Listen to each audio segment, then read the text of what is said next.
Happy Monday and welcome to your Mental Health Mini. This week's guest is Dr. Marisa Franco, and we are talking all things friendship and social anxiety. Social anxiety kind of comes from the sense that you're not good enough, right? And people are going to find out. So that's the struggle of social anxiety.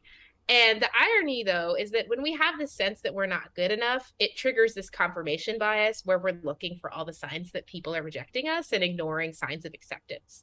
So I will say, be intentional about taking in moments of safety and acceptance. Like, oh, this person, was interested in this conversation with me. Let me take a moment. What does that feel like for me? How do I absorb that in my body, right? Because fundamentally, our perception of how worthy we are, according to the sociometer theory, which kind of argues that self-esteem is not about how you feel about yourself, it's your gauge of how you think others view you. So the more that you can take in that others value you, that's going to help decrease your social anxiety over time. And so that's really important. The other thing I would say is if you're socially anxious, you're insecure, right? Any of the ways that some of our own issues might harm us, we're often so focused on ourselves and how we come off. I'm talking too much, right? Am I coming off as weird, awkward, cringy? I'm going to get all quiet all of a sudden, right? And that sabotages us because connecting with people is about making other people feel like they belong, like focusing on other people. One of my biggest tips for connection is assume people like you, because when you do, according to the science of something called the acceptance prophecy, when researchers manipulated people to think they were liked, even though it wasn't true, that made people open, agreeable, warm, and they'd actually become more liked, right? Find people that you like already, and you have to initiate. Don't just wait for them to ask you to be their friend, because that's actually related to being more lonely over time. When you think friendship happens without effort, whereas people that see friendship as taking effort are less likely to be lonely over time.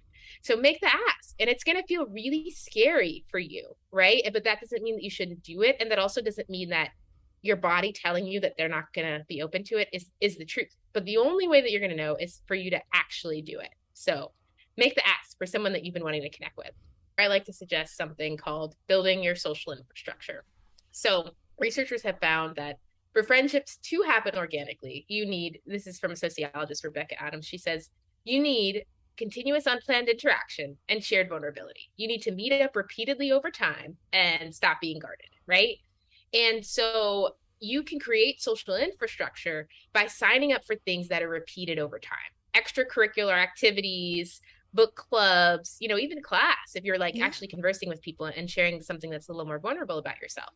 Because then you capitalize on something called the mere exposure effect, which is our to like people. This is completely unconscious, just because they are familiar to us.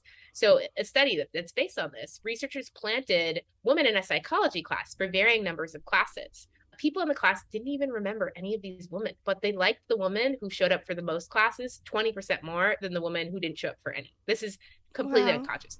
So what does that mean? That once you sign up for this continuous event over time, the first time you get there, the first month, the first 2 months, it's going to be awkward. Your exposure effect hasn't set in.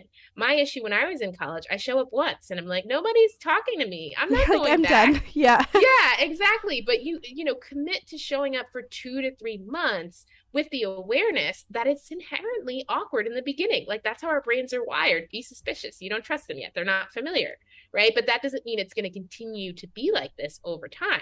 So give it time and space to develop. And as you're doing that, you want to start to generate exclusivity with some people in the group. Exclusivity means I have experiences and interactions with you that I don't share with other people in this group. So let's say you're at the book club, like, oh, would you want to meet up for tea before our book club next week or after? And then you're just inherently going to keep seeing them because you have that continuous unplanned interaction. So it's just a little less scary and you don't have to pull as much weight. So much research has shown me that the world is safer than we predict, and people are more likely to accept us than we think. There's also research on something called the beautiful mess effects that finds that when we're vulnerable, we tend to assume that people are judging us more than they actually are and underestimate how much they appreciate that vulnerability as an act of authenticity. When we affirm other people, we share how much we like and value them. We think it comes off as more awkward than it does. We underestimate how much people appreciate it. And so I think just being open to the idea that some of your assumptions that our bodies hold, our brains hold as humans, we have this negativity bias. We cling more to negative information, that people are going to reject you, that people don't really like you. Just be open to the possibility that that's not true, but recognize that the only true way that your body will register that people are more loving and open than you think they are is if you actually go out there and take the risk of intimacy, ask people to hang out, be a little bit more vulnerable, and then register when things succeed in your body. Take in that safety and feel it. You can begin to combat that negativity bias and make friends. If you enjoyed this week's Mental Health Mini, you can listen to the full episode. It is episode 113 featuring Dr. Marisa Franco.